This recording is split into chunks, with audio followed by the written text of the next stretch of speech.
حضرت ابو بکر کا زمانہ ہے، زلزلہ آ گیا، مدینہ کانپنے لگا. تھکے ہوئے تو نہیں ہیں آپ؟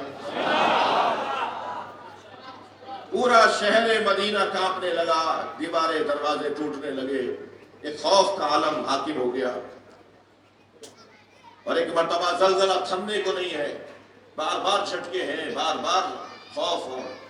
اتنا زیادہ خوف ہے کہ لوگ اپنے گھروں سے باہر آ گئے، چیخنے چلانے کی آوازیں آ رہی ہیں. تو حضرت ابو بکر سے کسی نے کہا کہ علی کے گھر چلو. ساری امت مولا علی کے دروازے پر آئے. مولا کے دروازے پہ دستک دی گئی تو مولا دروازے پر آئے. جیسے ہی دروازے پر آئے تو حضرت ابو بکر نے فرمایا کہ مجھے آپ سے مدد چاہیے.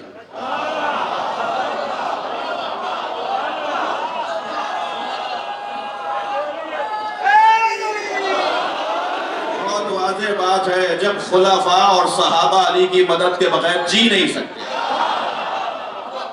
تو امت علی کی مدد کے بغیر کیسے جیے گی؟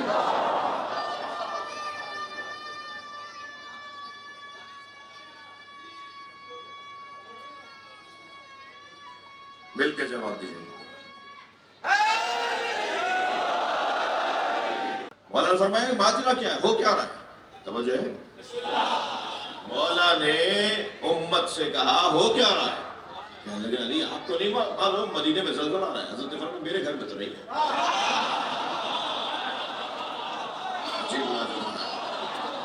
زمین کا مالک ہو اور زمین اس پہ زلزلہ ڈالے.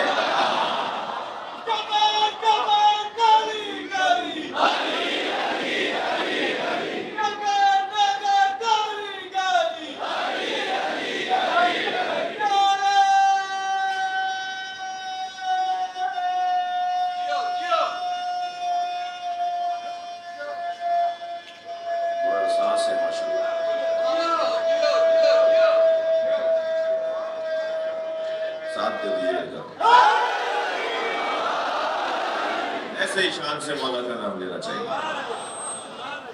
حضرت فرمایا میرے گھر پہ تو زلزلہ نہیں ہے. حضرت مولانا تشریف لائے. مولا نے فرمایا، حضرت مولا علی نے فرمایا میرے گھر پہ تو زلزلہ نہیں ہے. انہوں نے کہا یا علی سارا مدینہ کہاں پر ہے؟ حضرت گھر سے باہر آئے. مولا نے فرمایا آؤ میرے ساتھ آؤ. اب علی آگے آگے، مجلسی مجمع ہے، مجلس سے سننے والے لوگ بیٹھے ہیں. مولا آگے آگے اور امت پیچھے پیچھے. تو مجھے جملہ کہنے دیجئے کہ کبھی اختیاراً علی کی امامت مانی جاتی ہے اور کبھی اجباراً علی کی امامت مانی جاتی ہے. اب اگر یہ علی آگے آگے پیچھے پیچھے ساری امت، مولا ساتھ ساتھ آگے آگے جا رہے ہیں، ساری امت ساتھ جا رہی ہے. ایک چلے کے قریب جا کے مولا رکے، دور سے شہر نظر آ رہا ہے کہ ہل رہا ہے. جی وہاں تک اس کے اثرات ہیں جہاں باہر آئے.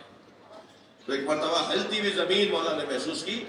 تو اب روایت کہتی ہے کہ مولا زمین پر بیٹھے اور ایسے ہاتھ پھیرنے لگے جیسے مالک اپنے بے چین جانور کو پیار کرتا ہے.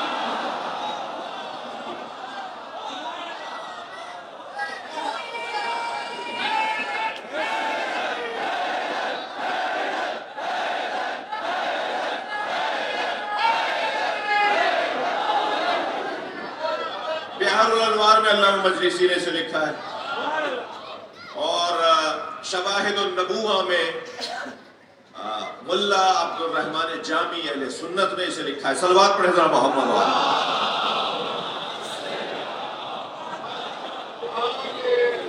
ایک اور بلند صلوات.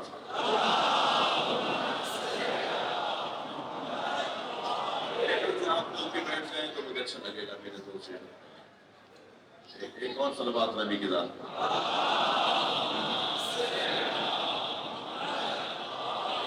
اسے بلند صلوات.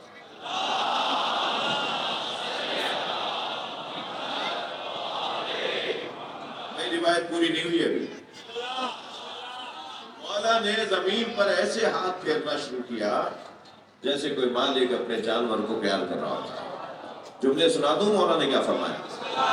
مولا نے ایک مرتبہ ہاتھ پھیرتے فرمایا مالکے اسکنے، تجھے کیا ہو گیا، سکون میں آ جا.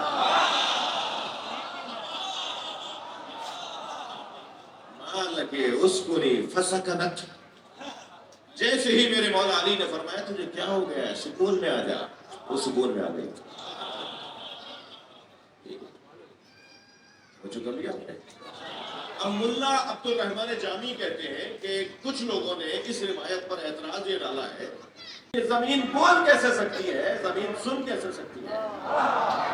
ملا صاحب فرماتے ہیں کہ تمہیں کیا پتا کہ غیب میں کیا کیا پوشیدہ ہے. اللہ اکبر. وہ فرماتے ہیں یہ جو قرآن کہہ رہا ہے نا کہ یومئذ تحدث اخبارہا, وہ ایک انسان کو اپنی خبریں بتائے گی. وہ کہتے ہیں کہ یہ سوچنا کہ زمین بولے گی کیسے, انہوں نے بڑا ایک حسین فارمولہ دیا ہے. وہ کہتے ہیں کہ اگر کل صلاحیت نہ رکھتا ہو تو اسی کا جز بھی وہ صلاحیت نہیں رکھتا. اگر کسی کا کل کوئی صلاحیت نہ رکھتا ہو تو اسی کل کا جز بھی وہ صلاحیت نہیں رکھتا. اگر پوری زمین نہیں بول سکتی تو نبی کے ہاتھوں پہ کنکروں نے کیسے بولا.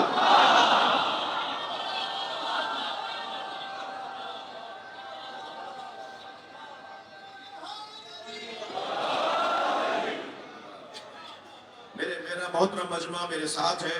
میرا دل کر رہا ہے کہ اس مضمون کو اور بہتر کروں. اور وقت ٹائم بھی تنگ ہے. عبادتداری بھی ہے, نوحسانی بھی ہے, اس کا بھی ہمیں خیال رکھنا ہے. وقت محدود ہے بس, مگر اتنا بھی محدود نہیں ہے کہ میں فضائل نہ پڑھوں. جناب زہرا فرماتی ہے بابا ہر رات علی بیٹھ کر زمین پر بیٹھ کر کسی سے باتیں کرتے ہیں. بابا علی کا بولنا تو نظر آتا ہے مگر کس سے وہ بول رہے ہیں یہ نظر نہیں آتا. اچھا یاد رہے جناب زہرا اس لیے نہیں پوچھ رہی کہ بیوی کو نہیں پتا. سیدہ اس لیے پوچھ رہی ہے کہ یہ روایت بن جائے اور آج یہاں بیان ہو جائے. صلوات پڑھے محمد و آلہ محمد.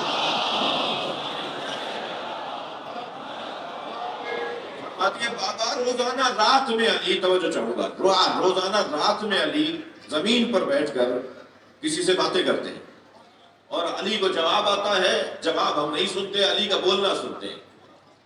تو میرے مولانا بھی مسکرائے اور فرمایا اللہ نے, بھائی جملہ سنیں, اللہ نے زمین کو حکم دیا ہے کہ روزانہ جو اس پہ گزرے رات میں علی کو خبر دے.